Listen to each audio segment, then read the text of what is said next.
Wing commander Prithvi Singh Chauhan भी शहीद हुए हैं, लेकिन अभी तक सिर्फ 3 शवों की ही डीएनए पहचान हो पाई है और उन्हीं 3 का आज अंतिम संस्कार होगा। बाकी के डीएनए टेस्ट सैंपल और उसके रिजल्ट आने अभी बाकी हैं, उनकी पहचान होनी अभी बाकी है। तो जाहिर सी बात है, विंग कमांडर शहीद विंग कमांडर पृथ्वी सिंह चौहान के घर पर जो दुख है, जो क्षोभ है, जो पीड़ा है, वो वैसी ही है। और अभी चूंकि डीएनए टेस्ट भी नहीं हो पाया है नितिन, इसलिए वहां पर माहौल बिल्कुल अलग होगा।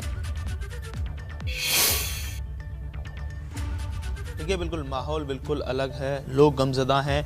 कल से जब से ये परसों शाम से ये खबर आई है, लगातार उनकी मां का रो रो कर बुरा हाल था। वो लगातार यही कह रही थी कि मेरे टिंकू को बुलाओ, यानी जो विंग कमांडर पृथ्वी सिंह के घर का नाम था, बचपन का नाम। और ऐसे में पूरे दिन लगातार तांता बना रहा। कल डेप्यूटी सीएम जो उप मुख्यमंत्री हैं केशव प्रसाद मौर्य भी आए और आगरा में उनका जो कार्यक्रम था उसको उन्होंने कैंसिल कर दिया। तो कुल मिला के कहा जाए, लगातार शहर के तमाम राजनीतिक दलों के लोग, तमाम जो कहा जाए जो सोशली एक्टिव रहते हैं या जो जनता जनार्दन है, वो लगातार पहुंच रही है और अपने लाल को श्रद्धा सुमन अर्पित कर रही है। तो ऐसे में आज भी पूरे दिन यही क्रम रहने वाला है। बड़ी संख्या में लोग आज यहाँ पहुँचने वाले हैं। तो कुल मिला के कहा जाए, आज जिस तरीके से अभी तक जनरल रावत, उनकी पत्नी मधुलिका रावत और जिस तरह से उनकी जो तीसरे ब्रिगेडियर हैं मिस्टर लिड्डर, उनका जिस तरह से उनकी डीएनए पहचान हो गई है, तो वो जो बॉडी है वो परिजनों को सुपुर्द करके जो प्रक्रिया है अमल में लाई जाएगी।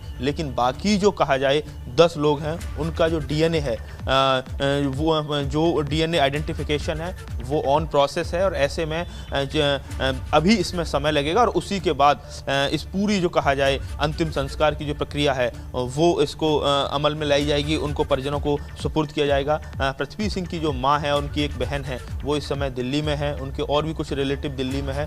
तो कुल मिला के कहा जाए राजकीय सम्मान के साथ ये अंतिम संस्कार होना है।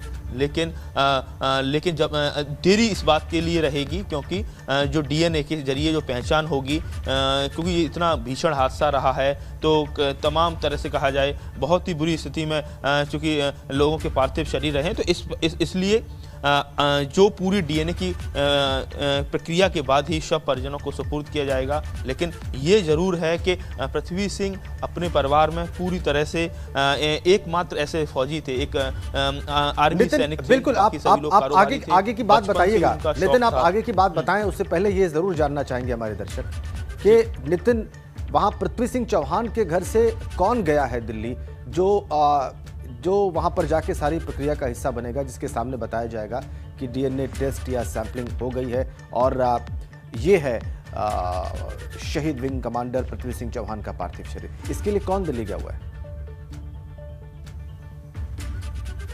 देखिए, उनकी जो माँ है वो गई हैं दिल्ली, उनकी एक सिस्टर हैं वो दिल्ली गई हैं, इसके साथ ही उनके कुछ और रिलेटिव हैं वो परसों से ही वहाँ मौजूद हैं और उनकी डीएनए उनका सैंपल लिया जाएगा। उसके बाद जो वहाँ जितने भी बाकी जो पार्थिव शरीर हैं उनकी सैंपलिंग ली जाएगी और उसके बाद मिलान के आधार पर जब डीएनए मैच करेगा, उसके बाद उनका पार्थिव शरीर परिजनों को सुपुर्द किया जाएगा और आगरा में आकर अंतिम संस्कार होगा राजकीय तरीके से। इसको लेकर जो जिला प्रशासन है उसने तैयारियां पूरी कर ली हैं। इसके साथ ही लगातार आज भी तमाम राजनीतिक दलों के लोगों का, शहर की जनता का अपने लाल को आखिरी सलामी देने के लिए, आखिरी कहा जाए श्रद्धा सुमन अर्पित करने के लिए लोगों का आज आने जाने का लगातार क्रम बना रहेगा। इसको लेकर भी यहाँ जो पूरा कॉलोनी है उसमें नगर निगम की तरफ से भी तमाम जो स्थानीय स्तर पर जो छोटे मोटे कार्य हैं वो भी कराए गए हैं। लगातार जो स्थानीय प्रशासन है वो परिवार से कोऑर्डिनेशन रखे हुए है ताकि जिस तरह से एक वीर खोया है आगरा ने, एक ऐसा लाल खोया है जिस पर सबको नाज था, उसकी जो अंतिम यात्रा बहुत सकुशल तरीके से संपन्न हो। आज पृथ्वी सिंह चौहान ऐसी दुनिया में चले गए हैं जहां से कोई वापस नहीं आता है, लेकिन देश को गर्व है, आगरा को गर्व है, परिवार को गर्व है। हालांकि इसके साथ ही गमों का पहाड़ भी है। वो पहाड़ वो कहा जाए जख्म है जो वक्त ही इस पर मरहम लगा सकता है। कुल मिला के सुबह सुबह का वक्त है, हालांकि परिवार के तमाम जो कहा जाए परिवारीजन है, रिश्तेदार हैं वो मौजूद हैं, लेकिन अब जैसे जैसे दिन आगे बढ़ेगा तमाम जो कहा जाए शहर के लोग हैं, जो भी सुन रहा है वो यहाँ पहुँच रहे हैं और अपने कहा जाए जो लाल को श्रद्धा सुमन अर्पित कर रहे हैं। बिल्कुल, और ये जो आपने दृश्य बताया गम का, दुख का, जाहिर सी बात है यही तस्वीर जनरल रावत के घर पे भी है दिल्ली में। हम एक बार फिर से अविनाश भी हमारे साथ आप देख रहे हैं, लगातार हमारे साथ जुड़े हुए हैं। जनरल बिपिन रावत की आवाज़ से लगातार हमें वहाँ की तस्वीरें दिखा रहे हैं, वहाँ का क्या हलचल है, वहाँ पर क्या मूवमेंट है, क्या हो रहा है, वो लगातार बता रहे हैं। और आप देख सकते हैं विनोद भी हमारे साथ जुड़ गए हैं, हमारे सहयोगी। लेकिन उसके पहले हम उनके पास चले, एक बार अविनाश के पास जाएंगे। अविनाश, अभी ये जो पार्थिव देह है अभी क्या पालम एयरपोर्ट पे ही है और उसको अभी थोड़ी देर बाद लाया जाएगा जनरल बिपिन रावत के आवास पर दिल्ली में?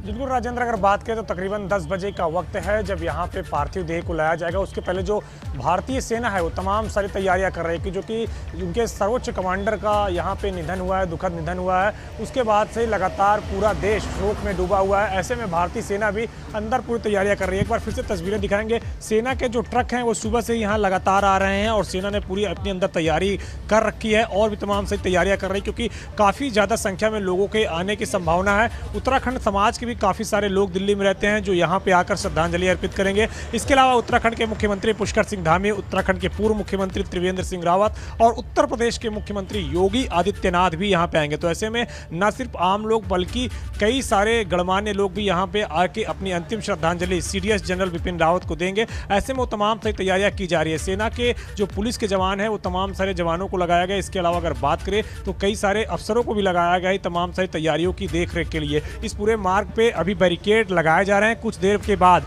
जैसे ही पार्थिव देह आने का वक्त होगा यहाँ पे, उसके कुछ देर पहले इस पूरे मार्ग को बंद कर दिया जाएगा और इसमें सिर्फ और सिर्फ लोग पैदल आकर घर तक आकर श्रद्धांजलि दे सकेंगे। और जो तमाम सारे वीवीआईपीज आएंगे केवल उनकी अकेले की जो गाड़ी रहेगी उसी को अलाउ किया जाएगा, जिससे कि वो यहाँ तक आकर के और श्रद्धांजलि अपनी अर्पित कर सके। जाहिर तौर से बात है कि जिस तरीके से ये दुखद निधन हुआ है उसके बाद पूरा देश गमगीन है। और कल अगर बात करें तो जनरल बिपिन रावत की जो दोनों बेटियां हैं और उनके जो दामाद हैं वो पहुंचे थे पालम टेक्निकल एयरपोर्ट पे। प्रधानमंत्री नरेंद्र मोदी ने वहां उनसे मुलाकात की थी और अपनी शोक संवेदना व्यक्त की थी। इसके अलावा घर पे अगर बात करें तो कल खुद उत्तराखंड के मुख्यमंत्री पुष्कर सिंह धामी यहाँ पे आए थे और उन्होंने अपनी शोक संवेदना व्यक्त की थी।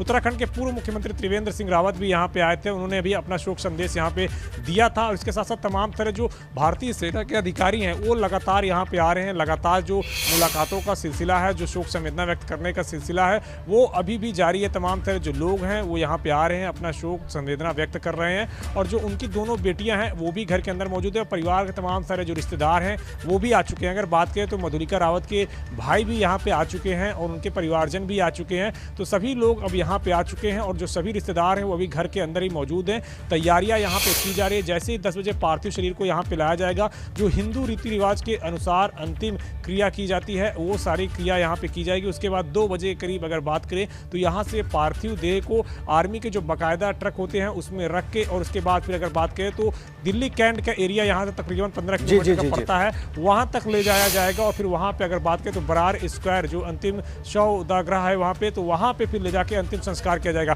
पूरे हिंदू रीति रिवाजों के अनुसार ही अंतिम संस्कार किया जाएगा। चूंकि अभी 3 लोगों का ही डीएनए परीक्षण हो सका है, 3 लोगों के ही शव की पहचान हो सकी है। तो लिहाजा आज जो अंतिम संस्कार है इन्हीं 3 लोगों का होगा, जिनमें जनरल बिपिन रावत हैं। इसके अलावा अगर बात करें उनकी पत्नी मधुलिका रावत हैं और एक ब्रिगेडियर हैं जिनके शवों की पहचान हो सकी है। इन्हीं 3 लोगों का आज अंतिम संस्कार किया जाएगा। इसके अलावा बाकी जो जवान हैं उनके डीएनए परीक्षण का काम आज किया जाएगा और फिर उनके परिवारजन को उनका जो पार्थिव देह है आज शाम तक या कल सुबह तक उनके गांव शहर घर तक पहुंचाने का काम किया जाएगा। तो यहाँ पे फिलहाल पूरी तैयारियां हो गई हैं। काफ़ी ज़्यादा लोगों के यहाँ पे आने की संभावना है। इस मद्देनजर तमाम से तैयारियां की गई है। रक्षा मंत्री राजनाथ सिंह भी यहाँ पे आ सकते हैं। चूंकि अगर बात करें तो एक बार जिस तरीके से रक्षा मंत्री राजनाथ सिंह जब से ये घटना घटी है तब से तत्काल से तो सिर्फ भारतीय सेना के संपर्क में हैं, बल्कि अगर बात करें तो परिवार के भी लगातार बातचीत कर रहे हैं, उनसे संपर्क कर रहे हैं। तो उनके भी यहाँ पे आने की संभावना है कि वो भी यहाँ पे आएंगे और यहाँ पे आके अंतिम श्रद्धांजलि अर्पित करेंगे। इसके अलावा अगर बात करें तो दिल्ली कैंट में काफ़ी संख्या में लोग वहाँ पे पहुँचेंगे। सेना के 3 कमांडर वहाँ पे मौजूद रहेंगे, भारतीय थल सेना, वायुसेना और नौसेना के प्रमुख वहाँ पे मौजूद रहेंगे। इसके अलावा अगर बात करें तो रक्षा मंत्री मौजूद रहेंगे और भी तमाम तरह अन्य मंत्रियों के वहाँ पहुँचने की संभावना है। तो ये तमाम सारे जो कार्यक्रम की तैयारियां हैं वो की जा रही है। चूंकि जो सैन्य परंपरा है उसके अनुसार पूरी अंतिम जो है प्रक्रिया की जाएगी और इसके साथ साथ हिंदू रीति रिवाजों के अनुसार ही अंतिम संस्कार किया जाएगा। राजेंद्र जी, अविनाश बिल्कुल ठीक बात आपने कही कि हिंदू रीति रिवाजों के अनुसार ही जनरल रावत, उनकी पत्नी और ब्रिगेडियर एल.एस. लिट्टर का अंतिम संस्कार आज होगा। यही 3 अंतिम संस्कार होने हैं। बाकी 10 के अभी डीएनए सैंपल और टेस्टिंग की प्रक्रिया पूरी होनी बाकी है। विनोद हमारे साथ हमारे सहयोगी जुड़ गए हैं देहरादून से, उत्तराखंड से, वही भूमि जहां से आते थे जनरल रावत, और वहां पर जाहिर सी बात है दुख, गम, पीड़ा स्वाभाविक रूप से ज़्यादा है। विनोद, वहां पर क्या इस वक्त सुबह की तस्वीर आप देख रहे हैं, क्या हलचल है, लोग क्या कह रहे हैं, और आज पूरे दिन जब आज अंतिम संस्कार की प्रक्रिया होगी तो उत्तराखंड में, देहरादून में क्या होगा? बिल्कुल राजेंद्र, देखिए कल से ही गमगीन माहौल देवभूमि का है, क्योंकि देवभूमि से सीडीएस विपिन रावत ताल्लुक़ रखते थे पौड़ी के बिरपोली गांव से, और यही वजह है कि पूरे प्रदेश में राजकीय शोक 3 दिनों के लिए घोषित किया गया है। और जिस तरह से कल से लगातार उत्तराखंड के तमाम क्षेत्रों में, पूरे देश में एक शोक की लहर है, तो उसमें देवभूमि भी अछूता रही है। पूरे देवभूमि में लगातार शोक की लहर हुई है, और जितने भी बड़े कार्यक्रम होने थे, कहा अधिक से अधिक वो स्थगित हो गए हैं। राज्य सरकार की ओर से 3 दिनों के लिए राजकीय शोक है, और लगातार जिस तरह से सीडीएस विपिन रावत और उनकी पत्नी मधुलिका रावत और तमाम अन्य लोगों का देहांत हुआ है, उसको लेकर शोक की लहर में पूरा उत्तराखंड डूबा हुआ है। हालांकि कल विधानसभा सत्र की कार्रवाई शुरू हुई, और पूरा दिन जो माननीय विधायक हैं, गणमान्य व्यक्ति हैं, उनके माध्यम से सीडीएस विपिन रावत को श्रद्धांजलि दी गई। ऐसे में तमाम जितने भी कार्यक्रम हैं वो कहीं ना कहीं पूर्ण रूप से स्थगित कर दिए गए हैं। हालांकि अभी कल आईएमए की परेड होनी है, परेड को देखते हुए तमाम एहतियात और जो कार्यक्रम है वो तो बताए जा रहे हैं, लेकिन जो एक रूप था, एक रंग था, वो ज़रूर फीका पड़ा हुआ है, क्योंकि उत्तराखंड से ताल्लुक़ सीडीएस विपिन रावत रखते थे, लेकिन पूरा देवभूमि सदमे में डूबा हुआ है। और ये भी बताए राजेंद्र, क्योंकि लंबे समय से वो उत्तराखंड के तमाम जितने भी कार्य थे, चाहे वो अपने गांव को लेकर तमाम जितने भी सड़क हो, तमाम व्यवस्था है, उसको लेकर वो आवाज़ सरकार से उठाते रहे हैं, और या फिर जितने भी पलायन का एक सबसे बड़ा मुद्दा था, जनरल विपिन रावत पलायन को लेकर एक संदेश यही देते रहे कि अपने गांव से जुड़िए, अपने घर से जुड़िए, ताकि तमाम जितने भी अपने जो युवा हैं वो पलायन कर चुके हैं, अपने गांव लौटे, अपने घर लौटे, तमाम इतने ऐसे कार्य वो करते रहे हैं। और जब भी हम उनसे मिलते थे राजेंद्र, बिल्कुल सौम्य सरल व्यक्तित्व थे, उनके व्यक्तित्व के धनी थे, बिल्कुल सबसे सरल भाव से वो मिलते थे। तो यही वजह कि आज जब जैसे ही उनका एक देहांत की खबर जब देवभूमि में लगी और पता चली, तो सभी सदमे में डूबे हुए हैं, और यही वजह कि पूरी तरह से शोक की लहर पूरे देवभूमि में भी है। आज अंतिम संस्कार होना है, तो उत्तराखंड के तमाम गणमान्य व्यक्ति भी उत्तराखंड से दिल्ली के लिए निकल गए हैं। अंतिम दर्शन वो सीडीएस विपिन रावत के करेंगे, और आज यही कहेंगे कि कम शब्दों में पूरा देवभूमि बिल्कुल सदमे में है। राजेंद्र।